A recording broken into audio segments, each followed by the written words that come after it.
Hello,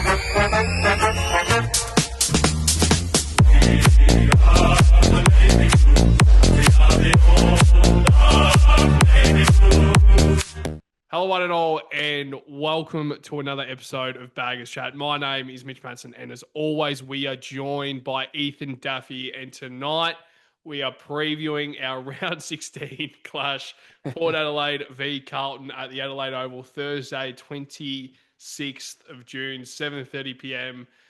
I'm just going to get it straight off the bat. I don't think we have as much motivation doing this episode as we have in the past episodes because it is very tough.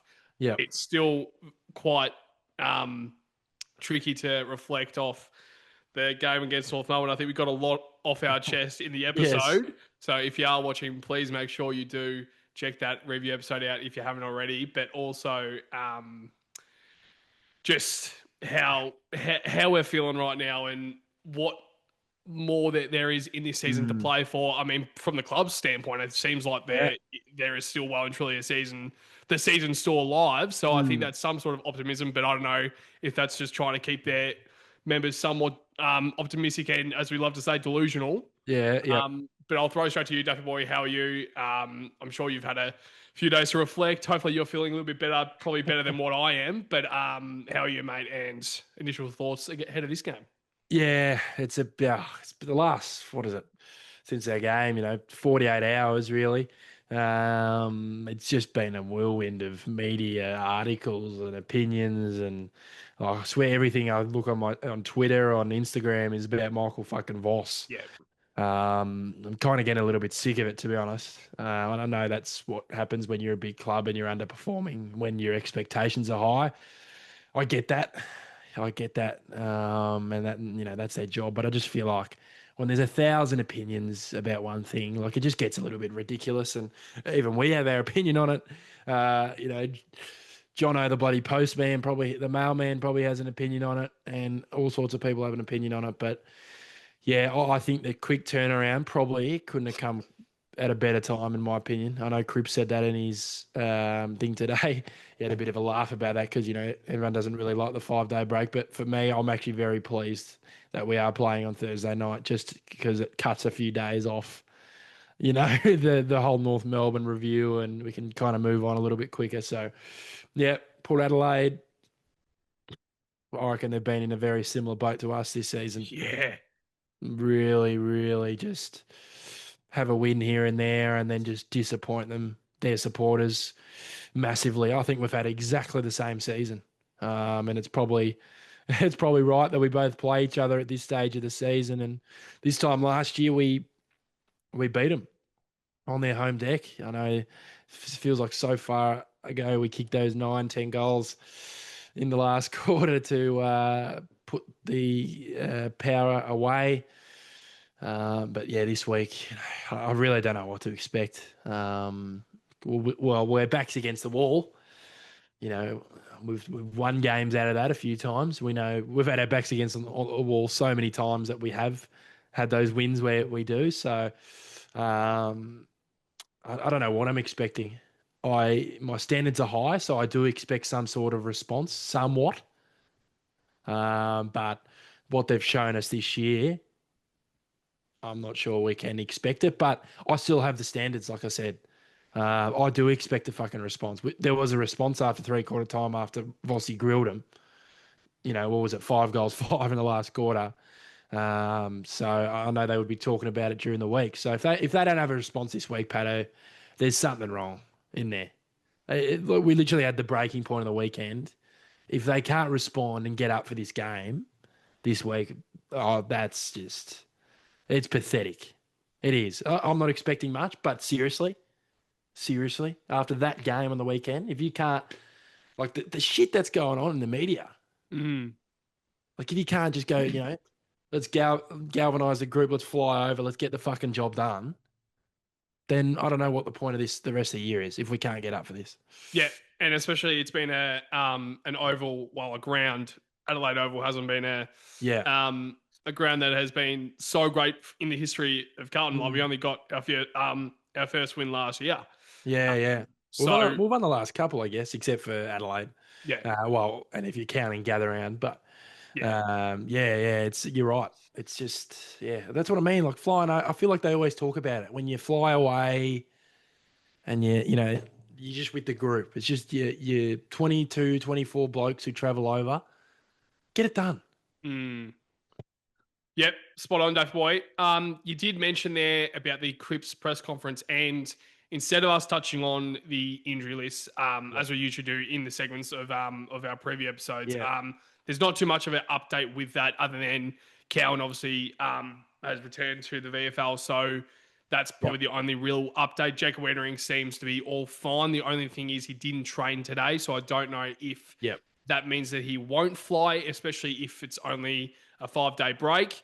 That's Mm. probably the only real update. But coming out of the club, there's no structural damage, which is pleasing. Yep. But whether you kind of just look at it where you take the week off and make sure he's right for the week after against, don't even want to think about it, but the Don't Pies, say it. don't Oh even want to think no. about it. But yeah, I don't know if that's an option, but I don't. Like the way that the club are kind of portraying themselves, it doesn't seem like the season's over whatsoever, as we've already said. Yep. So we can't afford to be managing guys like Jacob Weitering. No. So, I mean, we don't know. He might pull up sore. He might still probably travel over, but Yep. we most likely will see Lewis Young as the emergency. Then Yep. if it's a laid Sure. out sort of thing, like a Tom Stewart a few weeks ago with Geelong, when they kind of hope he plays, but if you need to pull him out, there's a straight replacement. Whether that might be Lewis Young, or even if you kind of have a Harry O'Farrell who's playing somewhat decent in the twos, and have Sauce as the key back alongside Haynes, and then if you need to have a third tall like we've kind of had the whole year, Yeah. Farrell to take that Yep. third tall, Sure. that's definitely an option we can that we might see on Thursday night. But we'll touch on the Cripper press conference, Dapper Boys. So the first thing I'll say about it is that's kind of the response that we kind of needed, is the main guy. Like, I think the coach obviously needed to do his thing after the game, the press Yep. conference, which is what he's obliged to do. But also, Cripper, he didn't have to do that, but he somewhat needed to do that to stand up in front of the media after a loss like that. So that's exactly Yep. what he had to do and needed to do, and actually did do. So we'll throw straight to that. I personally think that the way that he was speaking is what he needs to say. I think the media team is not telling him. It's what he believes, but also it would be different. Like, he can't come out and just No. speak negativity the whole press conference. So I think there is a bit of a filtered side to the way that he spoke in the press conference, but also Of course. it gives a bit of optimism to the Carlton supporters. But once again, it's just a bit of a problem where, like, it doesn't seem like it's directed to the supporters once again. It just seems like he's speaking about the club, but the members and the supporters are somewhat divided to an extent. And I think that's what I kind of felt as soon as ending watching that press conference. That's how I felt, and I still don't feel any more satisfied after last week and kind of hopeful. It just, nothing changed, and I just feel like that was great to see him come out, but it didn't really change my mindset. So I want to hear your opinion about his press conference, because it obviously has been spoken about a lot today. What were your thoughts after hearing that? Yeah, I've looked at both sides. Where the one argument is, or the one point I've seen from people when they speak about it, and we spoke about it today, the whole actions speak louder than words, and they always do. And I agree. We've heard a lot of dribble over, certain amount of years, and but also I look at it as, I like what he did. I like what he did, and in my opinion, I think he's the perfect example of his actions have spoke louder than his words. He's carried this football team for however long. He's been the captain through shit. He's fronted up all the time. In 2018, he was having 30 every week, came third in the Brownlow, or top 5 in the Brownlow or whatever, and we were dog shit. But he always fronted up. He always took the blame. And I like that you brought up how it was kind of filtered, because if he came out there and started just going, "Oh, we're just playing like shit," and being all negative, then I wouldn't have seen the point of what he did. So I understand the whole, um, you know, actions speak louder than words. I get that argument, but I've never seen an individual from any team have his mentality, and he knows when on the right spot. He said that. It's not like he's just being oblivious and delusional. He said that. They know that. In the four walls, they would be tough on each other. He'd be tough on himself for his performances over the last month. Yeah. We know that. So, no, I really like the way he goes about it. And one thing that kind of, I know we're divided a little bit at the moment, but one thing I liked what he said is, the whole slogan is stronger together. He says it's easy when you're winning, but it's tough when the results aren't going your way.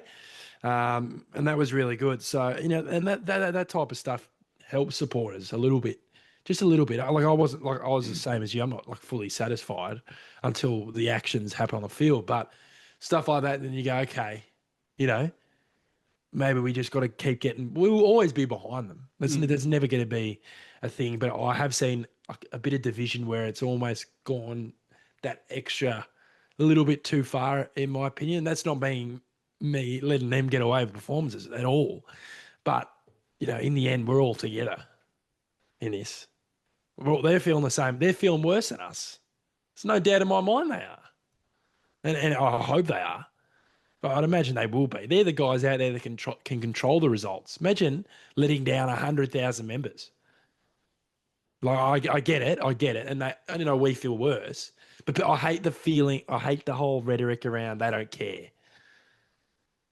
Like I just don't. I'd never believe in that, and that's not only Carlton. When other teams play badly, when North Melbourne were going through a patch this year, and they were going, "Oh, Simpkin doesn't care," and guys like Larky doesn't look like he cares. They care. Just because you're out of form doesn't mean you care. But yeah, when you're not getting wins, that's when the questions get raised. So it was good. All in all, it was good to see him face the media, and obviously. It was funny yesterday. Well, obviously, I work at 3AW, and on Saturday there was a whole ordeal about. We went in the Carlton rooms. They kind of denied us. So I can't really go fully into the details of what was said, but the next day, one of our hosts on the show went off about Carlton not giving us the interview. 5 minutes later, they get a ring from the Carlton media team going, "We'll have Brad Lloyd available for you at 3 o'clock on the show." So literally, Patto, it takes someone to blast them on a radio show to thousands of people for them to finally front up. That's not good. Not at It's all. not a good look. And I know you're trying to protect the players, and after the game, sometimes it's like, will they be ready to speak? And I get that. I get that side of it too. But then also it's like, at least, put Brad Lloyd forward after the game instead of a player. Didn't have to be a player. You know what I mean? Like it can be someone from outside, whether it's the president or Brad Lloyd. So, it was good they finally brought him out, and obviously that that whole chat was picked up on newspapers and stuff. So, because it was the first fucking person where's the president? Where is he? I know he's a new president, and people gave Sayers shit. He was always there. Always. 2023, we're 3-9. He was out the front of Carlton going, "We're still trying to make finals," and people laughed at him. Yeah, I know. What happened, Patto?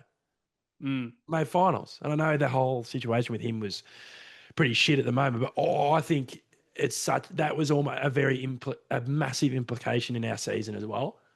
The way that whole situation happened with Luke Sayers, in my opinion.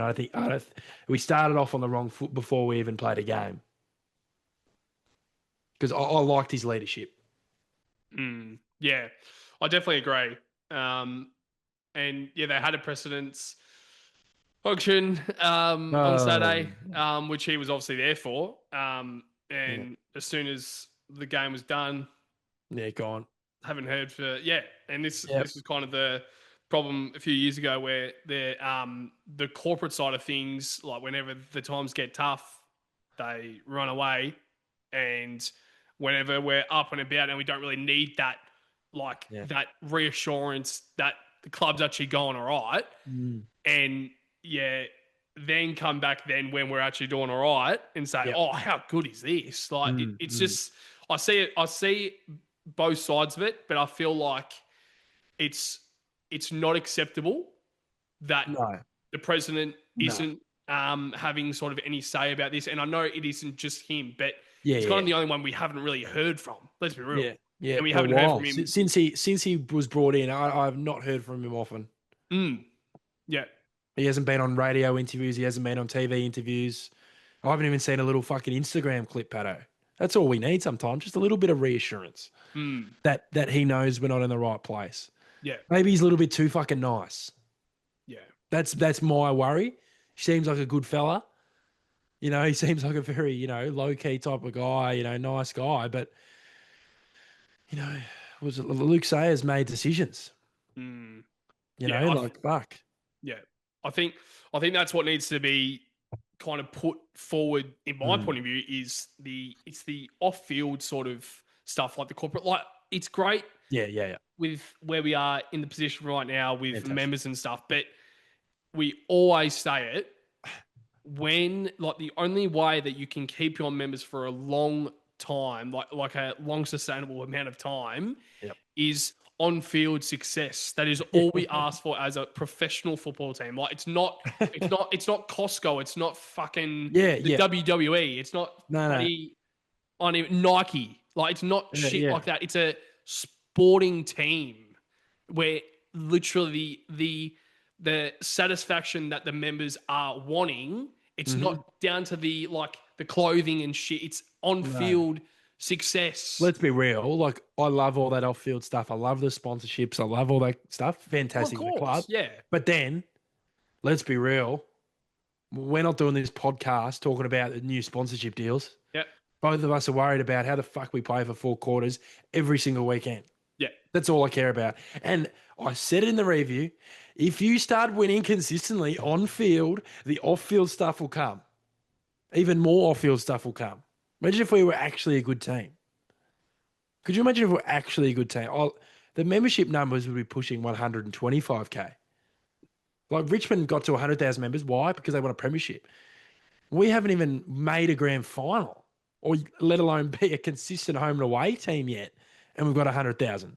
And I guarantee you, if we have a bad end of this season, you will not be seeing 100,000 members next year. You won't be.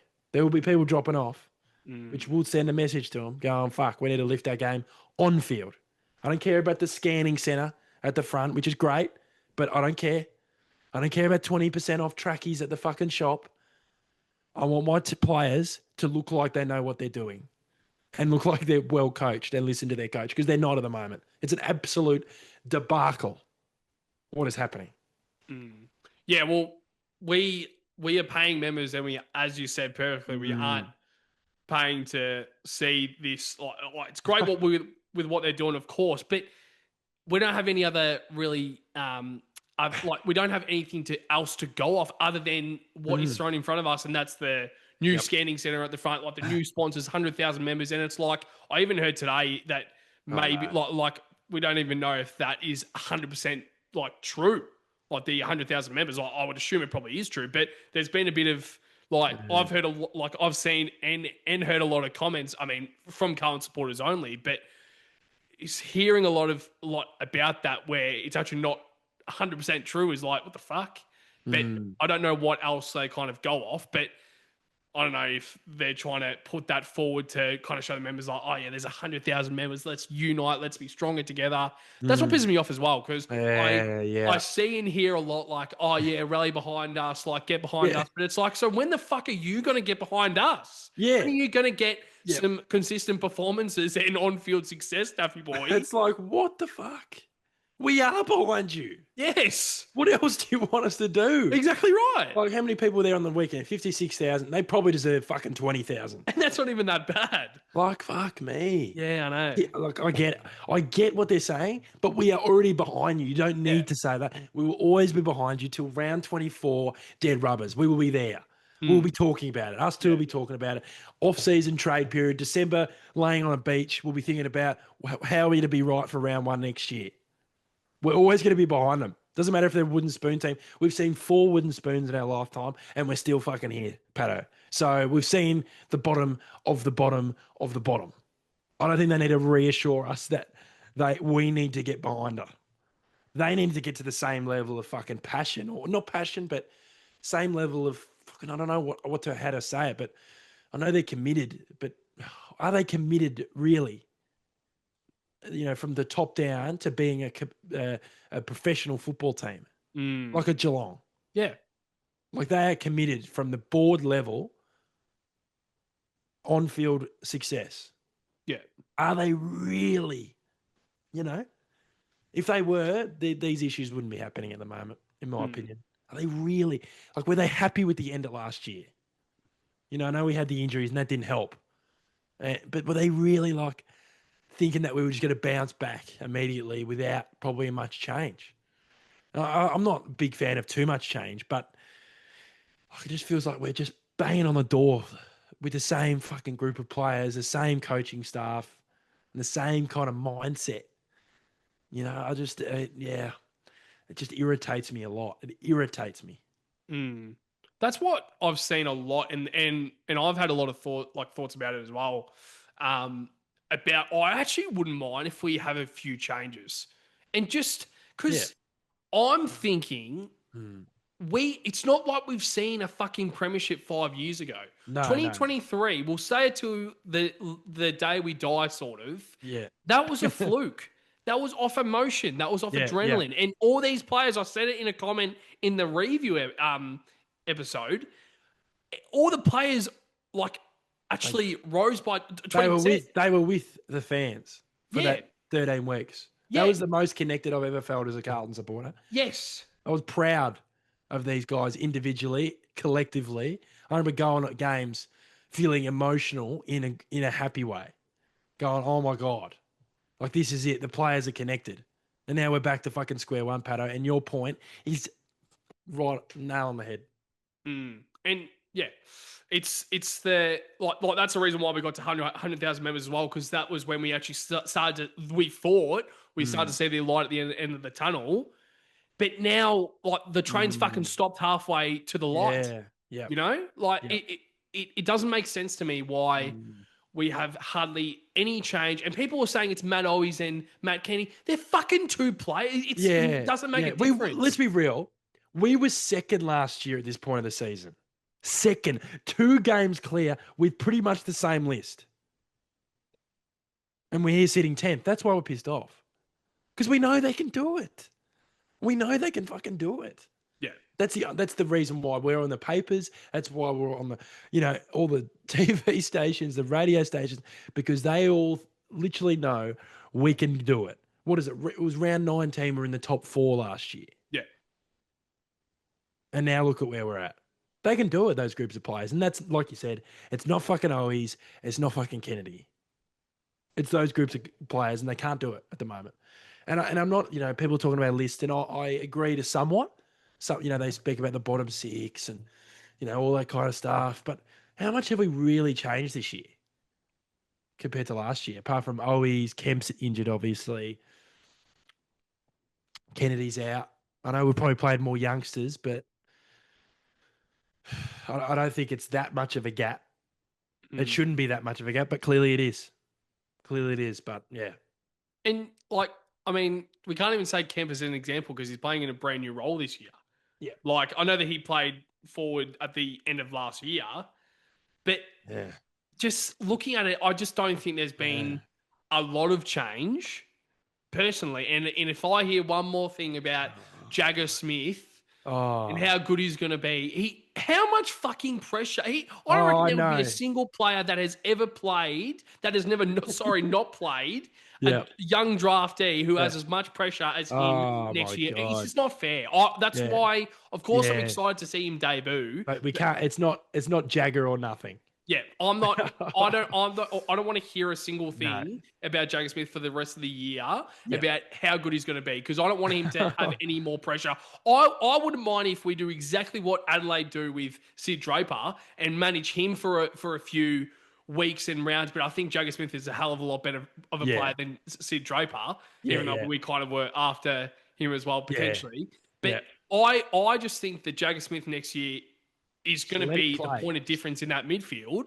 But I want him to enjoy his first year of senior football injury-free without worrying about, oh, shit, I have so much expectation and pressure on me and haven't even fucking played a game. Yeah. It's fucked. And I have expectation of him, but not that high. Like, just let the kid enjoy. I'm sure he could be the difference. We don't know. We just don't know yet. So let's, like you said, just let him go through his fucking rehab. Let him Exactly. get fit. Let him play a couple pracky matches. Let him play round one and the first month. Because if I start hearing negative words next year at the start of the year, if he hasn't got his whips cracking, that's when I know our supporter base is just cooked. Yeah. And yeah, let's be real. Heading into next year, the expectation should be on every single leader in that team. And it should be on right now. Why are we talking about 2026? I know the season is over. There's still 9 games. Mm. I'm not like, obviously I don't think we'll make finals, but we should be focusing on the expectations of these guys fucking this week. I'm worrying about a fucking 18-year-old kid's first game in 2026. Like, oh, come on, man. Yeah. Unbearable, deplorable, so many words, absolute embarrassment how Yeah. we how some of our supporters view the changes that we've made, and they think it's a good idea with what we've done with Matt Oies, but then they're like, oh yeah, but oh, I just can't. Like Jagger Smith would have been the point of difference this year. Just Don't worry about give this year. He's going to be a 15-year player. give the guy a chance to breathe while he hasn't even fucking played a senior game of football. Yep. Give him a chance to breathe. We don't know how good he's going to be. I think he will be an absolute Yeah. superstar. Give Yeah. the kid a chance to fucking breathe. So, Boy, let's now move on Yeah. to the ins and Oh, outs. Jesus. Boy, oh boy, well, we haven't heard that in a while. I know that I usually, I mean, I obviously got that off fucking Brian Taylor BT, but I used to say that quite a lot in this episode, on this podcast, but I haven't said that in a while, and it's probably a good thing because we have been a little bit better the past year or two. That was kind of more 2021, 2022 Yeah. sort of Yeah. stuff when I was saying that. But ins and outs stuff, boy, we could swing the axe to a different buddy universe, Dapper Boy, and really drop 4 to 5 or 6 or even 7 players. But I don't think that's going to happen with what the club has come out with and said that finals is still somehow our priority. Yeah. But What but the but fuck? 3 weeks ago, Voss We was aren't saying in the looking at finals. we're not looking at September. Fuck me. Look, I Miss get that. I get the hope, the focus of week by week. I get it. But mismessaging yeah, all because the then way. in the start of the year, Brian Cook saying we're pushing for the top 4, which is what I like. I liked what he said. He cuts the shit and he wants us to be the top 4 team, and then our senior coach is not thinking about September. Like, it's just, yeah, we're just all not on the same page expectation wise. But yeah, my ins and outs, Patto, I've got 4 changes, including the sub of the weekend. I'm sure we all know who it is, but my outs for this weekend, Jesse Motlop, who was a sub on the weekend, he'll be dropped. He's had one, like, he had a really good quarter on the weekend. I actually thought he had 10 touches and a goal. So he's probably stiff to be dropped, really. But I'm dropping him. I'm sick of it. We need a different look. Give him a couple of weeks, but he won't be dropped. I can guarantee you. Mm-hmm. Corey Durden, not giving me enough. One specky against Geelong. Like, what is he? Small. And he's not providing any pressure in the forward line. He doesn't kick goals. So he'll be dropped out of the team, and he's lucky he's contracted for next year because I was looking at the things. He would be on my delisted list immediately. Matt Carroll dropped, but not due to form, really. Well, a little bit, but not like I really like him. People go, why are you dropping all the young guys? Well, I just feel like sometimes he's had a good solid block of games. It's not like Fuck yeah. he hasn't been the sub either. So he's been Not starting once. games every weekend. So that's a credit to him. He stepped in and played really well. And I wouldn't be against him playing, but I just feel like maybe just a little bit of a change is something. Sometimes it can, change the energy or just shift it around rather than, plodding along with the same group. But my last omission's Pitto. I think he might play this weekend, but my thinking is for me, I would drop him. I just think we're fucking slow enough as it is in the middle. And if we've got a slow ruckman, that's just not going to help the cause. And I think it hurts Teddy K if he's not starting in the middle, um, especially when our ball movement is horrendous. So the only way he can find the footy is getting his own footy in the middle of the ground. Ins for me, Lewis Young as the second ruck. I know it's stiff with Lemmy, but Lemmy doesn't play second ruck. I think we have to almost. So Lewis Young, Lockie Cowan comes in to replace Carroll. Obviously, he comes back off injury. I think he's a good player to have, especially with their smalls. With Rioli, he's even playing on a Horn Francis type when he's forward. He's a good defender, so he's got that. Like we like to say, Patto, the CUNT about him. Old moo, but yeah, he's in the side for me. Will White comes back in. I'm not saying he's tearing it up in the twos, but people go, oh, but why are you dropping Durden? Why are you bringing White? It's, whatever. But like I said, I need a bit of a change of energy. I need a different look. This team is just boring me at the moment. This team's just boring me, and these guys in the forward line are not doing enough. So Durden out, dropped for White. And my last one is a debutant. And I think he should have been almost, let's be real, he should have probably been brought in, last week. I think he had, I'm just going to go on to his stats from the weekend against North Melbourne. Obviously, they lost against North Melbourne, Patto, by a point. He had 21 touches. No, he didn't.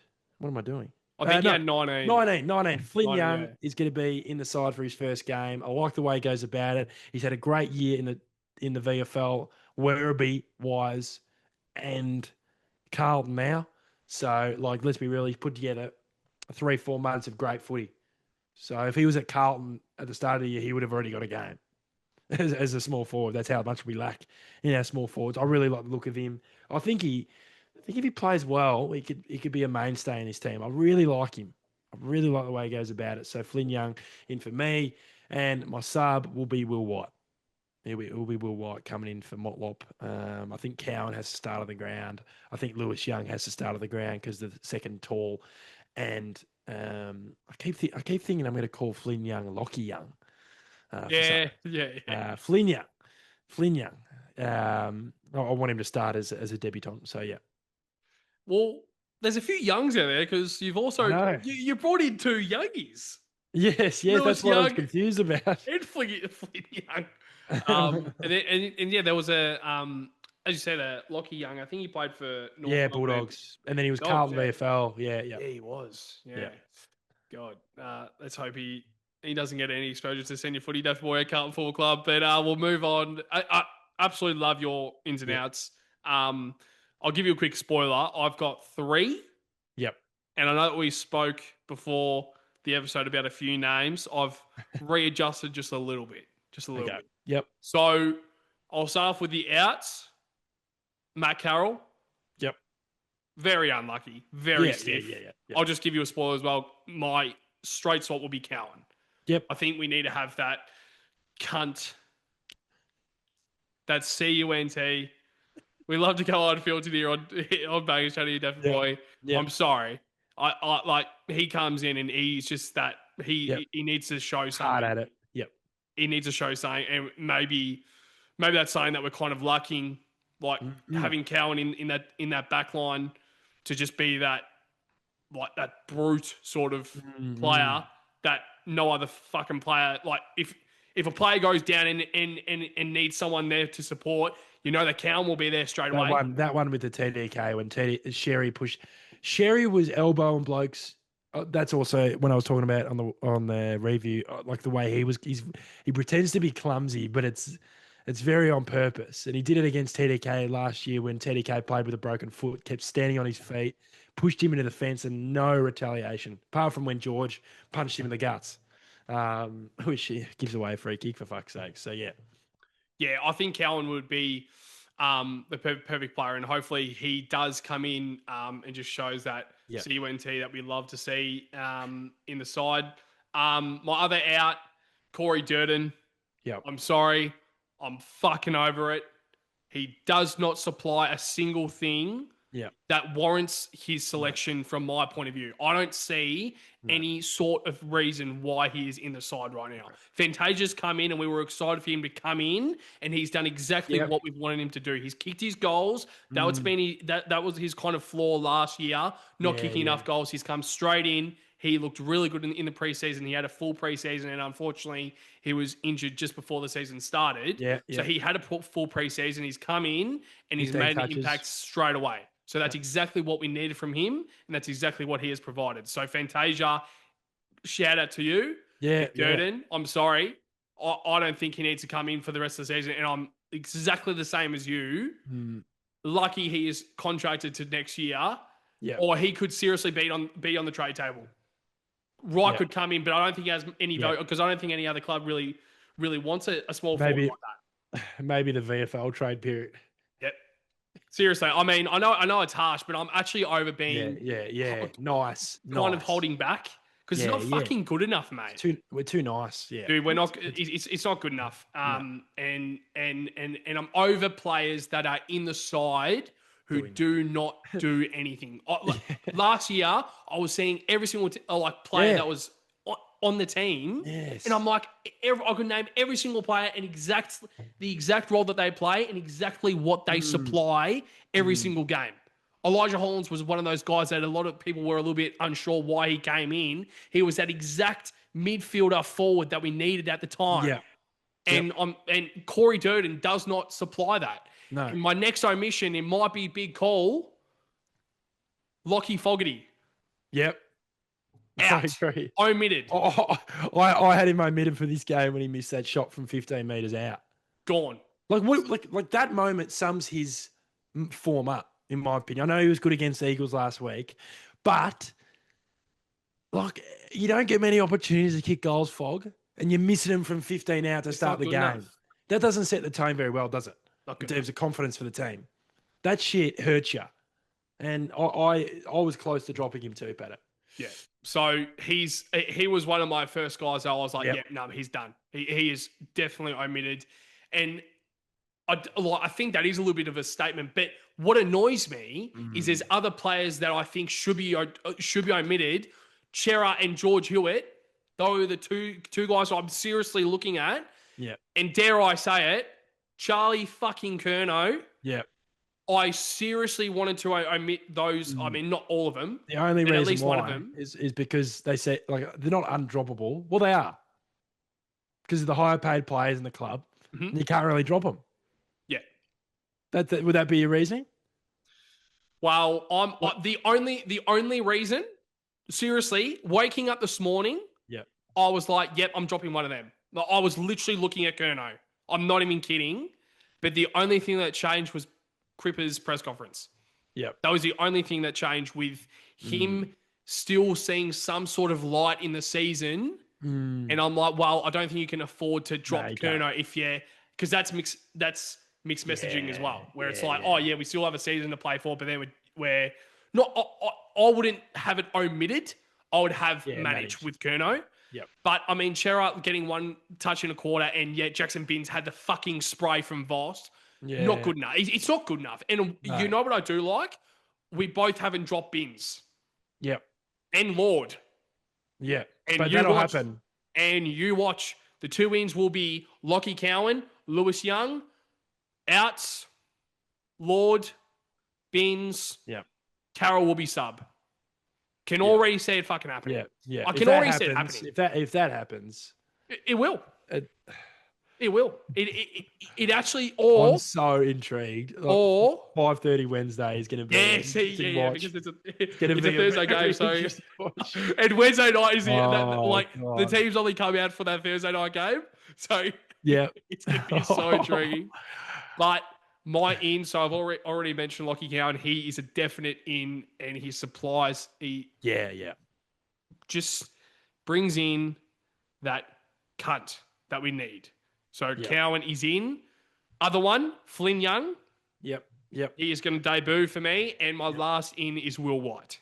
Yeah. I think those two guys in that forward line is exactly what we need. And I'm kind of dropping Dirds and Fog, but my sub will be Jesse Motlop.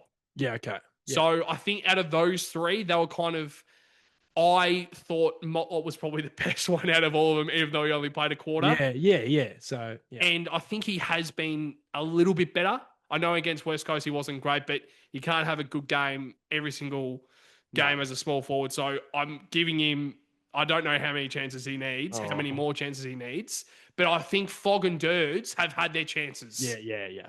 And I know Motlop has as well, but it was kind of good last week that we gave him the sub vest. Yes, yeah. Instead of playing him and saying like, all right, well, you can come on and play a role in the last quarter, which he did. He got 10 touches and he, as you said before the episode started, had a higher rated game than Charlie Curnow. So that explains something.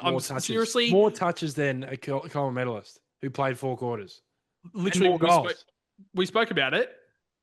I get infuriated thinking about Charlie Curnow at the moment. People we just let him get away with it. Yeah, it's not fucking good enough. No, I understand the whole thing about the ball movement. We've spoken about it, right? That doesn't help him, okay? We're not talking about that. It's just the way he presents himself in the game. He doesn't get enough contests. Yeah. He doesn't, when the ball hits a deck, he doesn't chase. I know that's on his role, but when Harry plays, trust me, people listening, when he plays next, whenever he comes in, how many chase down tackles has he done in his career? So many. We can't let him get away with it. He's a high-paid player. And he's a leader of the team, and we know what he can do. Yeah. It's not acceptable. And we spoke about the whole entrance, and I know that really doesn't have anything to do with it. But, it actually does. It does, yeah. Maybe it does.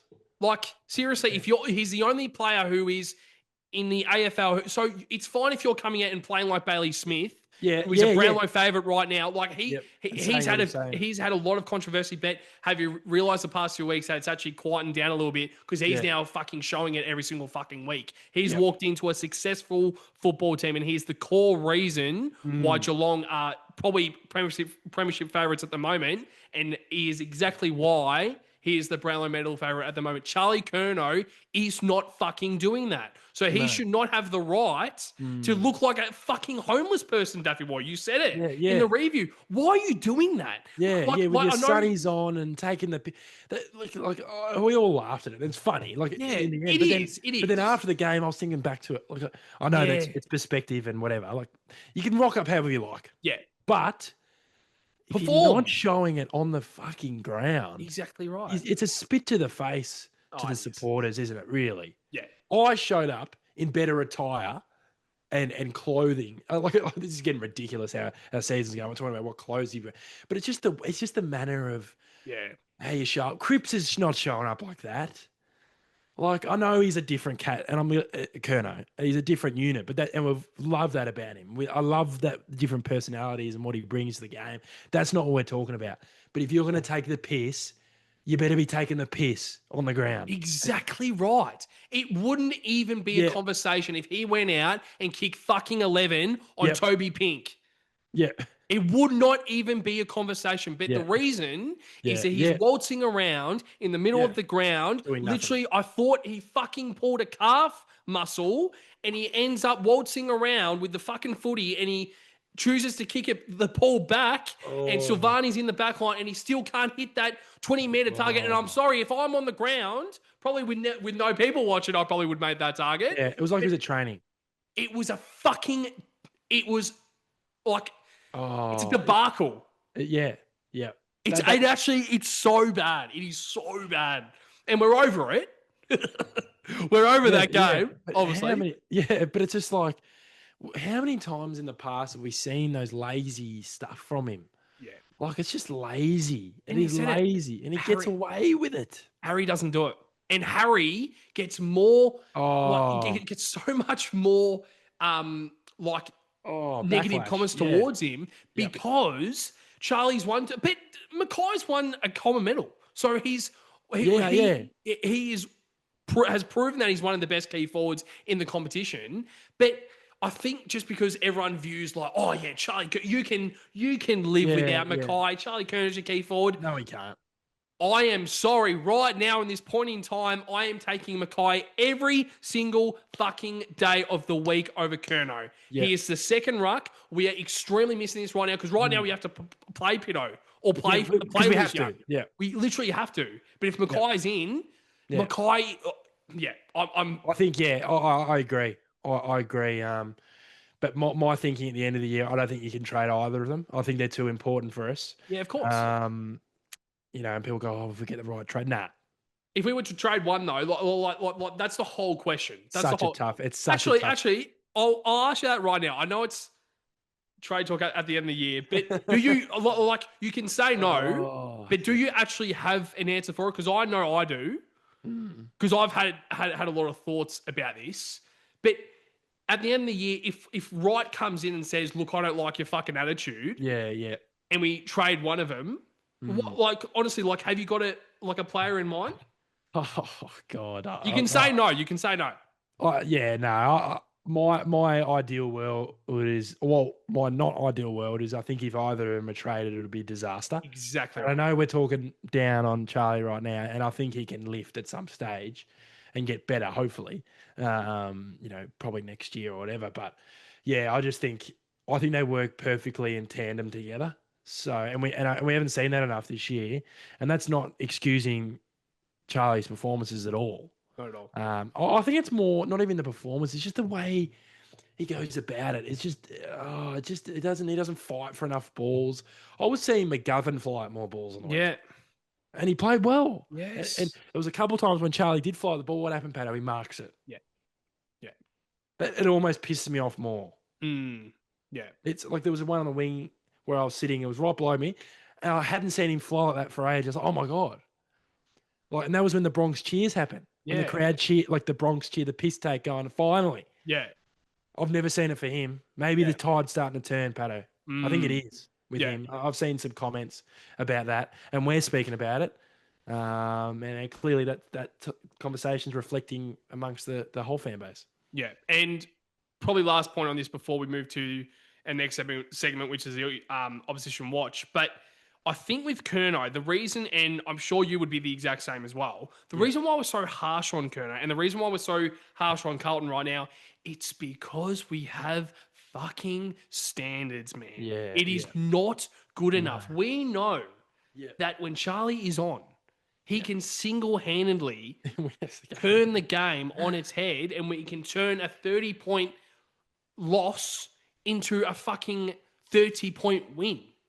Like we could be down by 30 points at three-quarter time, going to have no impact. He gets on, he gets hot, we win by 30. He hasn't done it once this year. Not once, but he didn't do it many times last year as well. No, and if he did, it was against North Melbourne or West Coast. I reckon during the 23 finals is when the downfall started to happen. I think last year he had a couple of big games, but this year, the Port Adelaide away, he was pretty good last year. Brizzy, he kicked 4 and a quarter or whatever. Like you say though, he's that player. Yeah. He is that player. He does not need to play 4 quarters. That's how good he is. Yeah. That's why it's infuriating. Just play 1 quarter. Yeah. And it can change a game. Like you said, what did we lose on the weekend by 11 points? I know that's, probably looks better than it is, but if he played half decent, we would have won the game. Yeah.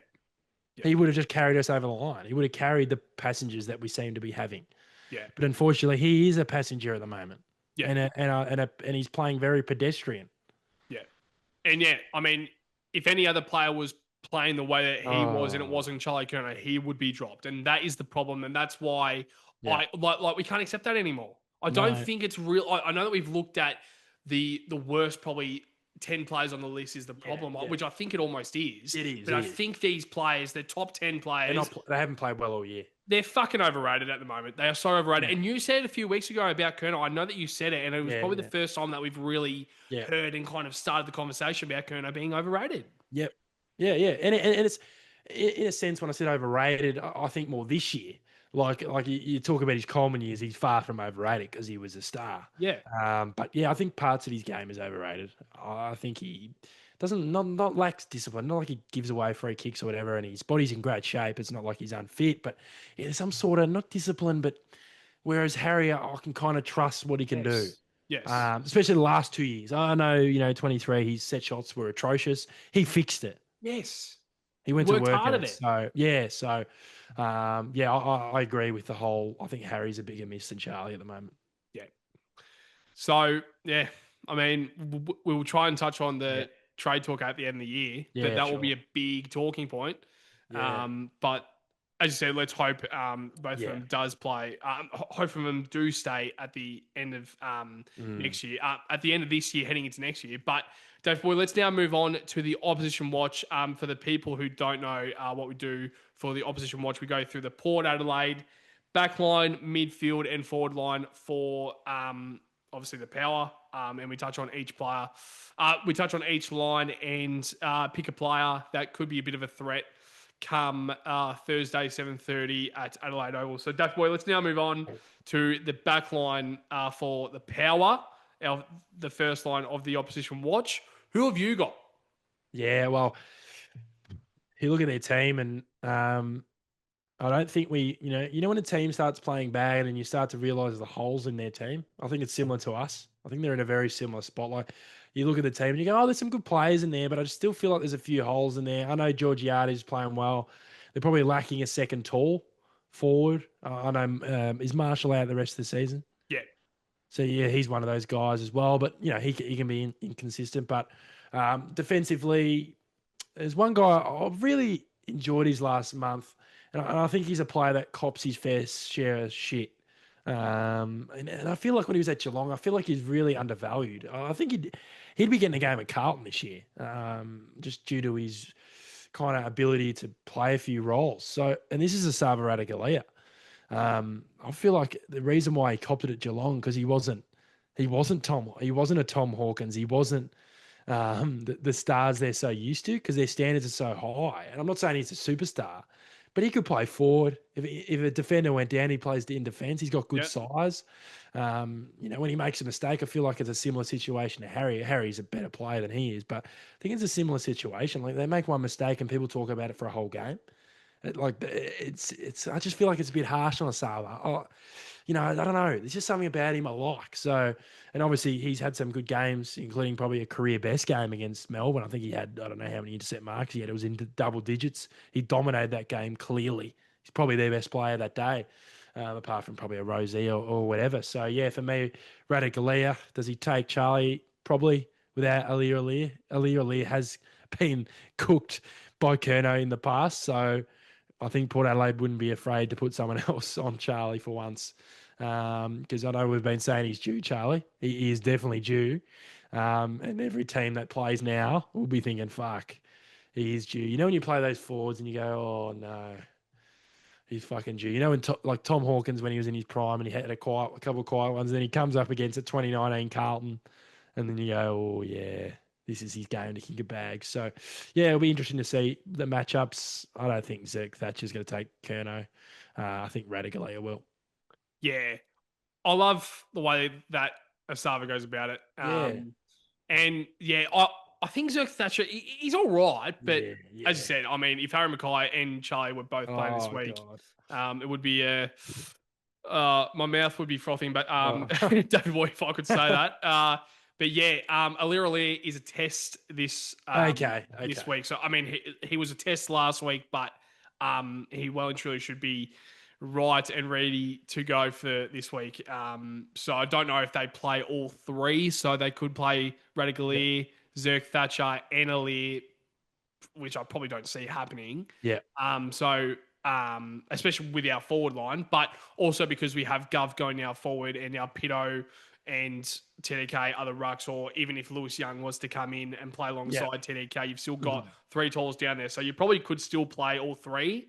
But I know that there's also Lockie Jones who's been kind of playing that mid-size sort of forward, because we don't really have a mid-size forward at the moment. We've got kind of three talls and then we've got kind of three or four smalls. But you could probably almost say that Zach Williams is that kind of mid-size player. But my backline opposition watch, I'm going to go with Connor Rosie.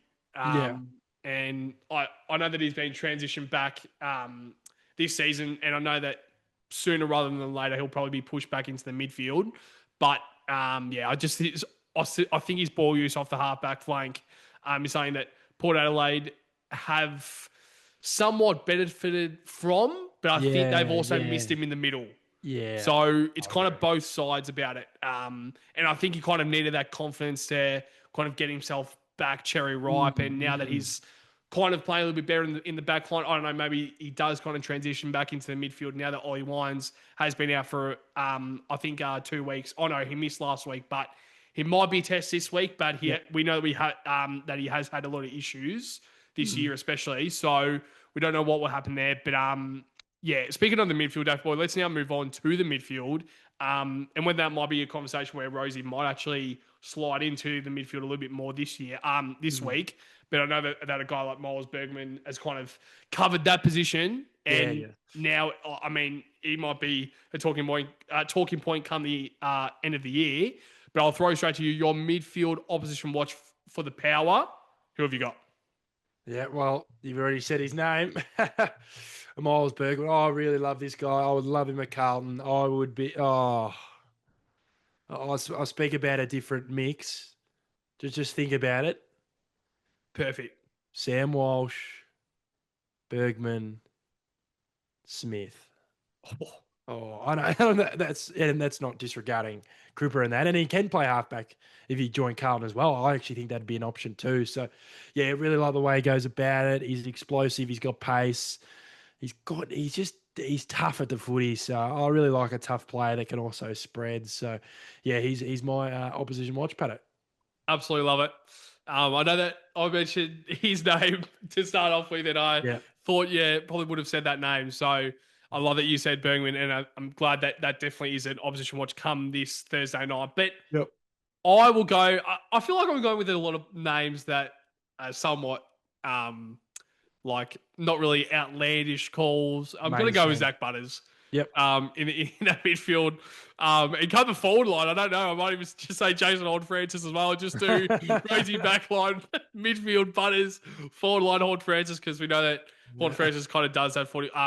The kind of probably 40 forward, 60% midfield, but that's another player that I would love to have a Carlton, Jason Horn Francis. But yeah, I think Zach Butters has been playing the past few weeks, and he's kind of found his form again ever since coming back from that injury that he had that kind of delayed his start to the season. So it's good to see him back, but let's just hope he doesn't play too great this Thursday. But I know that Chincotta hasn't gone to a lot of like genuine tags other than probably Merritt, and he was on Mm. Daniel a little bit last week, which Yeah. was a bit interesting. But I don't think that was a genuine tag.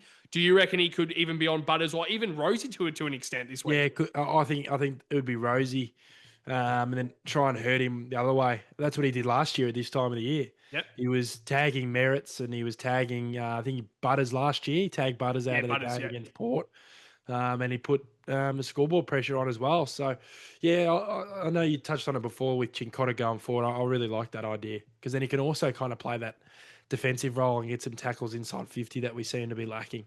And yeah, I think it'd be Rosie. Yeah. I like it. I like it a lot. Yeah, so hopefully he does have a bit of a forward role, and I think that definitely will be against Rosie. But definitely, let's now move on to our forward line opposition watch for the Port Adelaide Power.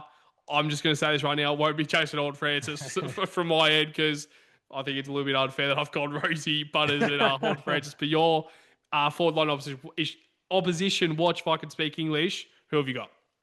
There's probably two of these guys I really rate. I think they're unheralded heroes in my opinion. I think they're underrated. He might not get many touches. I'm trying to pick one or the other. I still haven't picked one or the other, but I'm just putting them both in the similar category. But mine's Sam Powell Pepper. Like it.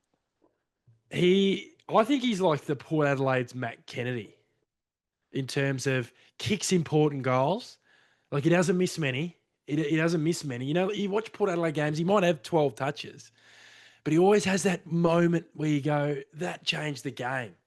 You know, like I don't know, there's something about him and a bit of CUNT, of course, that we love here at Baggers Chat. But yeah, really, really like the way he goes about it. He throws his body around. He obviously missed last year with the knee Yeah. that he had at the start of the year, so people have kind of forgot about him. And the other guy I was talking about is Darcy Byrne-Jones. He just kicks important goals too.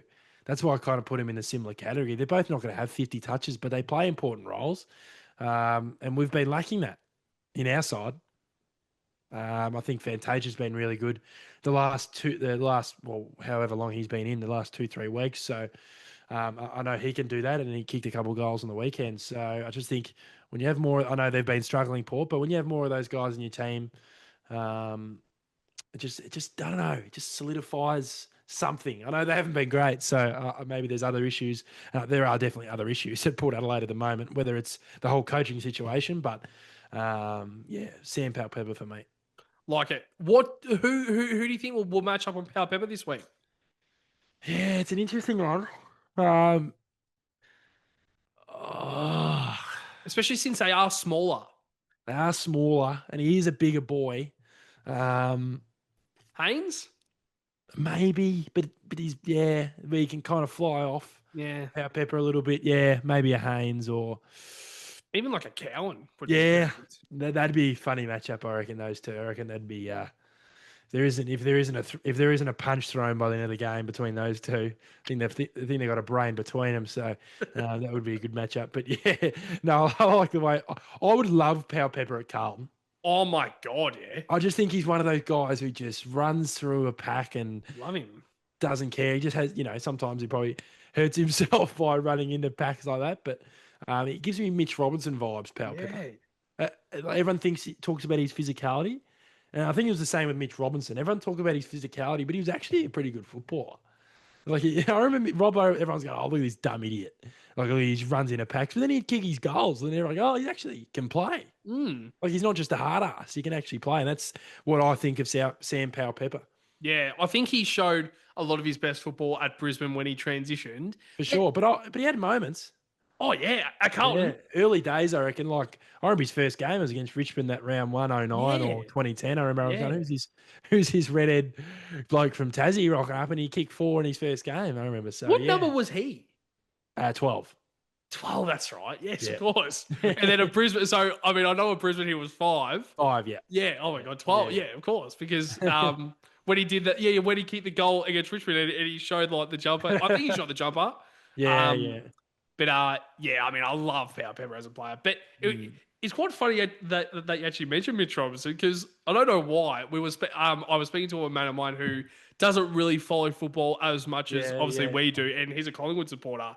And we were actually speaking about like we don't have the last player that's really showed that sort of CUNT every single week was probably a Mitch Robinson. yeah, like a And barometer. Yeah. yeah, like Mm. seriously. And then Mm. I know that he was speaking about like a lot of the players that he has, and it's like the Maynards and McCreary. McCreary is a player that I would love at Carlton, the way that he Yeah, plays. yeah. He'd be He, shit at Carlton. yeah, Like, I don't think he's that good, but he's so perfect in that system. He'd be yes, terrible. He'd be terrible at Carlton. yeah. The way that we I can play, guarantee. especially. I can guarantee Oh you. God, He'd yeah, be shit. yeah. But yeah. So my forward line opposition, watch Daffy boy. Bit of an interesting one. I'll go with Joe Richards. Oh, wow. Yep. I thought you were going to go with Manny Liddy. Oh fuck, boy. He's kind of more been playing more midfield forward Yeah, yeah. as well, and obviously he's the guy that has the leg sleeve. Yeah, because And he I think he had a bad knee issue yeah, and he's got a cut or whatever. It looks sick. He looks like an yeah, NBA player. So yeah. Especially with the Port Adelaide kit, yeah, something bad. It looks sick. it looks Yeah, elite. But yeah, I yeah. don't think it will be as good when they wear their white kit. No, well, it could be the white. Oh, It could look clean, to be honest. The yeah, all it actually white, could the all actually. white Carlton looks clean with the leg sleeve. Could be a nice little touch. Yeah, who knows? We might even see a Liddy at Carlton next year, Daffy boy. Mate, But God, we're already thinking about trade period and thinking fucking hell, about if we're bringing Matty Liddy in, we're setting ourselves back fucking 5 years. Not saying he's bad. Sorry, Matty. And second of all, he's got a shit name. yeah, Let's be real. What's that about? yeah, Matty, golly gosh. But yeah, I don't know, like I don't know if I've just worked on a lot of Port Adelaide games, but I just feel like Joe Richards always shows up. Yeah, And I yeah. feel like, I mean, like, have you watched a lot of Port Adelaide games this year? Yeah, no, I've noticed him. That's why I was Yeah. talking about Darcy Byrne-Jones and that. I kind of noticed on their kind of underrated Yeah. sort of Yeah. operators. Yeah, I just think that the way that he goes about, and especially him wearing the number 35, Like, it just gives a Yeah. bit of. I mean, I know that he's not Chad Corns, but just I don't know why. Whenever he plays for Port, Mm. and I'm looking out for him, he always kind of just has a bit of a presence. And I know that he's Yeah, only yeah. fucking 4'3", Daffy Boy. He's Yeah, like, but he gets his touches. You can roll through the middle. He had 20 on the weekend and a goal, yeah, so that's kind of what he brings, isn't it? he's playing that mid kind of forward role, and I know that he obviously wasn't playing this role, and he wasn't really exposed a lot at Collingwood. So it's good that he's transitioned over to Port Adelaide, and I Yeah, yeah. think right now he's probably one of those guys that plays in the seniors most weeks. So yeah, I think I don't think he's going to be a huge threat, but it definitely is a guy that we need to look out for if you start to get on a roll come Thursday night, Daffy Boy. But let's now move on. Bit of a sigh of relief. If you do know our episodes quite well, usually after the opposition watch, we head into a segment called Match Predictions. And we go through three sort of predictions that we think might happen on Thursday night. We touch on bag of the game, which is very self explanatory. A Carlton player who we think will be the best player on the ground. Point of difference, winner plus margin. Duffy, boy, I'll throw straight to you. Match predictions. What is going through your head right now? A lot of things. Yep. A lot of things, just quietly. Um, yeah, I think this is a. I know we have been bad, and I said at the start of the video, if they don't have the fucking kahunas to get up for this game and win it after what we've copped as supporters, Oh yeah. really, that's what I mean. I just feel like I don't trust them at all. But yeah, best on ground for me. I think this is a little bit of a shift in his career, and it's Mitch McGovern. I think we needed him to go forward because of the whole injury situation, but I think we can cut. I think he can be the forward now. You look at O'Farrell coming through Yep. next year. He probably should be getting a game next year. You play him instead of McGovern in defence, or don't even have to play him at all. But I think we have enough tools down there. I don't think teams have four. They never really have four tools. Include Wiedering, Silvani, Haynes, and then McGovern. It's almost a little bit too tall. But then, we've defended pretty well this year, I thought, considering our team defence. But best on for me, Mitch McGovern. Point of difference is going to be Flynn Young. I think just due to the fact that he's 23, I think he's ready for the big stage now. He's had his apprenticeship years playing VFL and playing it at a high level in a premiership team, being in a really good Werribee system.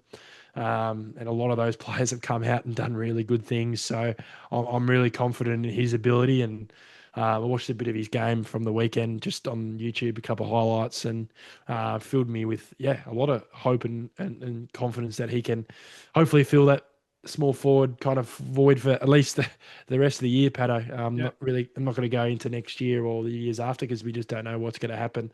We thought Owies was the guy, and now he's playing for West Coast. So, Flynn Young for me.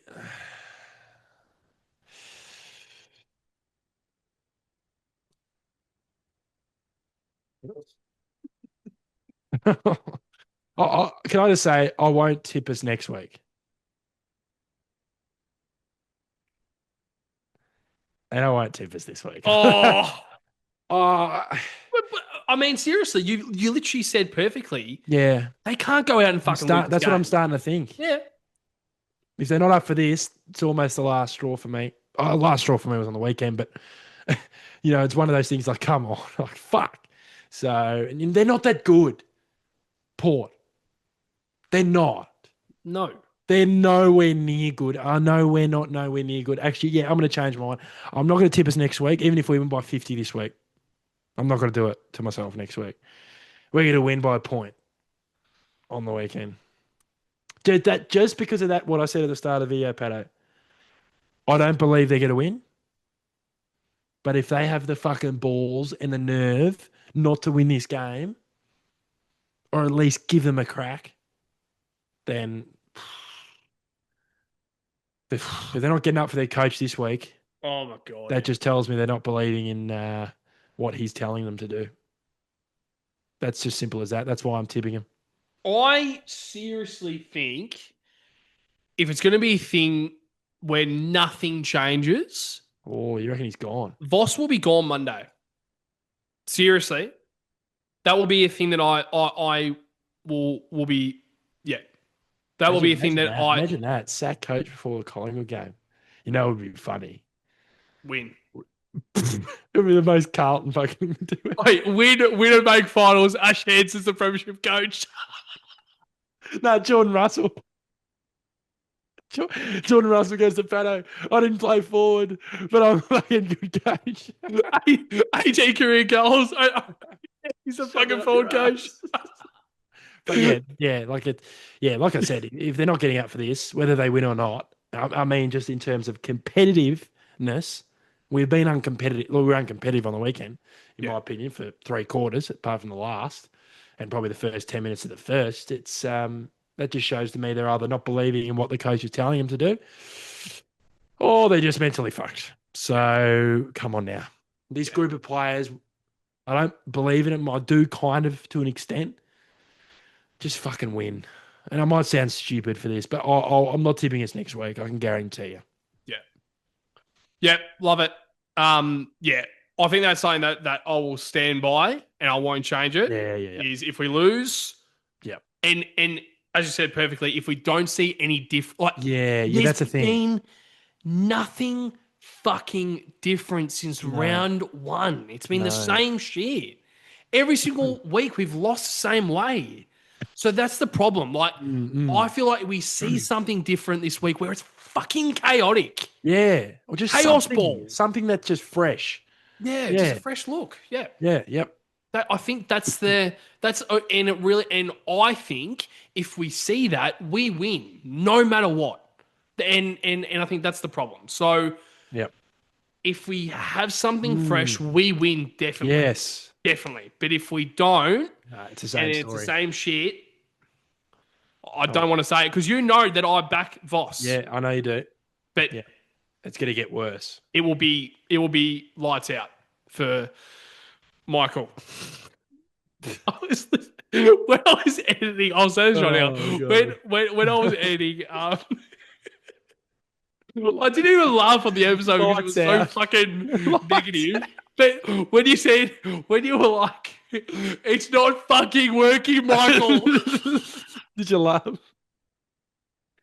Oh, going back and editing, calling him by his first name. That's how bad it's getting. I didn't realize how funny it was until I actually look back at it. I'm like, that is so fucking funny because it was like, it's not fucking working, Michael.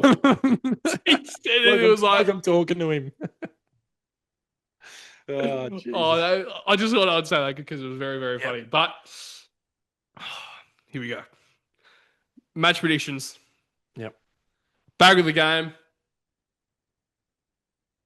Patrick fucking Cripps, man. Yep. It's time. It is probably could even say Kerno as well. But I won't say he's not getting best on. Yeah. Because I don't even want to look at his name. No. So Cripps, best on ground, absolute domination against the power. Point of difference, Lockie Cowan. Oh, yeah. Bit of a different one. I think he can supply that CUNT that we love to see. These score predictions. I don't know what he's going to bring in, Fatto. Winner plus margin, Daffy boy. Port Adelaide by 9. How much? Port Adelaide by 9. Yeah, okay. So last week was my last final straw. Yeah, agree.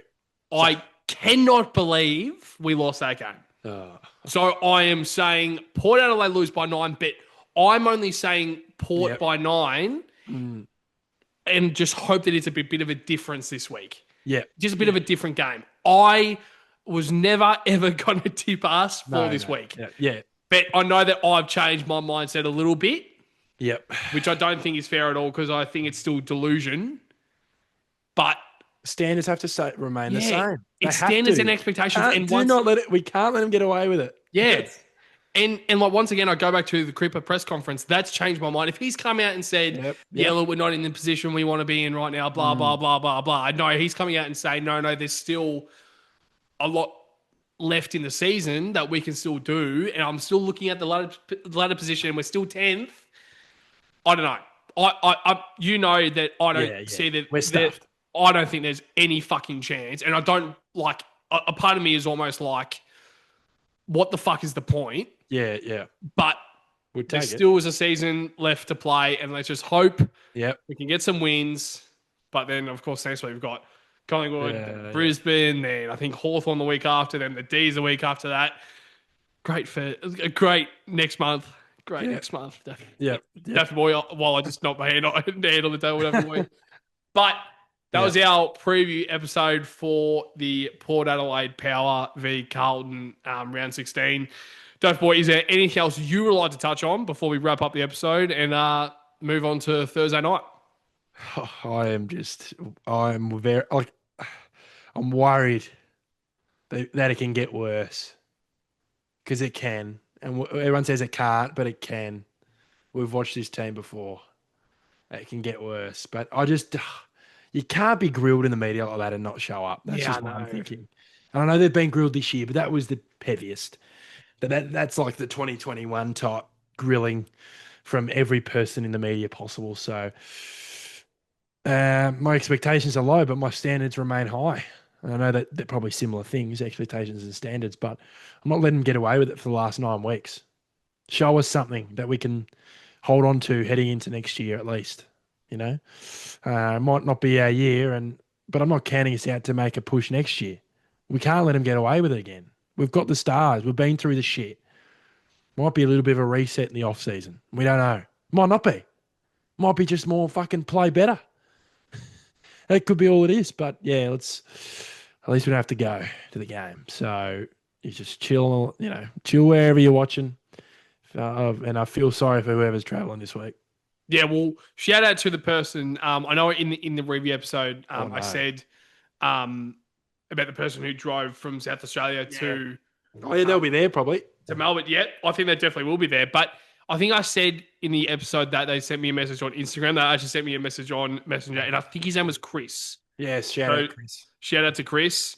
And yeah, hopefully we understand if you don't want to be there this week for the game, Port Adelaide Carlton. But if he's driven from South Australia to Melbourne to watch Carlton v North, I think he will be there this week. But yeah, let's just hope that there is a good showing this week. Bit more optimism heading into a very daunting game next week, the week after against the Pies. Yeah, don't even want to. Oh, Can we just not do the preview episode for that week? Oh, That'd be great. That'd be great. You know, I said I'm not going to that game. I'm still 50-50. But I shouldn't do it to myself, should I? I reckon the only way that you would go is if we win well this week. If Voss gets sacked, Hansen in, Daffy Boy will be there. Coach, all right, we'll make a deal. If Michael Voss is sacked by Monday next week, I'll be attending. I'll go. Oh well, I can't because I've already said yes to work. I literally said it today. Michael Voss gets sacked. Ash Hansen coaches, then he gets sacked. Then I'll be like to wait. Yeah, I'll come. Sorry, I'll go to the Carlton game, and they'll be like, "What the fuck are you doing?" But yeah, to every single blue bagger out there, we really appreciate the amount of support. Yeah, it's great. And comments and views that we got on the last episode. We kind of, it's bad to say this, but we somewhat were expecting it because we knew that there would be a hell of a lot of grilling and a hell of a lot of reactive comments coming our way when watching our episodes, and we absolutely love it. But we did somewhat expect it because the performance was so poor that I think every single supporter needed to come out on and rant. So if your choice of platforms was Baggers Chat, we really do appreciate that. And we absolutely love doing it. And there's a lot of people that were saying in the comments saying credit to us that we always show up every single week, but this is the easy part. Like this is what we love to do. Watching him's the hard part. Fuck me. Fuck me. That's the hard part. Yeah, very, very hard. Like It's it's almost it's almost the hardest. yeah, Wow. We, you look back at it now, we've probably had harder times in terms of just rocking up and being uncompetitive, but completely uncompetitive with genuine fucking idiots on the ground. They are idiots at the moment, but we know they can be better. That's why it's frustrating as well. So, yeah. yeah, anyway. Oh God, 2025, and we. I just think back. I always think about it. The start of the season when you said, "I just want to go to a game, every single game this year, and just know what to expect." And I'm just Even thinking, if we lose, at least I yeah, know what they're going to bring. I think Oh, we I know what do. they're going to bring. Yeah. Just pure fucking shit, Duffy boy. Consistently shit. But yeah, I mean, but once again, really do appreciate the amount of support that we got on the episodes last week, and we probably do expect that there won't be a hell of a lot of support the next few weeks because so many people are just fucking over it, which we completely understand. So we are kind of expecting that. But if you still do want to try and come on and watch a bit of entertainment, if you do find us entertaining and you do enjoy us somewhat speaking about Carlton Football Club and you still are somewhat invested in season 2025, please make sure to like, comment, and subscribe on our YouTube channel. But also, if you want to listen to the audio platforms, we also have Spotify, Apple Music, and Amazon Music as well. But if you even want even more content, please make sure to check out our socials, whether it's Instagram, Facebook, TikTok. There's a few others out there as well. But yeah, I said at the start of the episode, this is probably the least motivated I've ever been to do an episode, just because last week I was fucking over it. But I feel better doing it now. But to you, Duffy boy, Yep. and to every single blue bagger out there, Up the baggers. bag.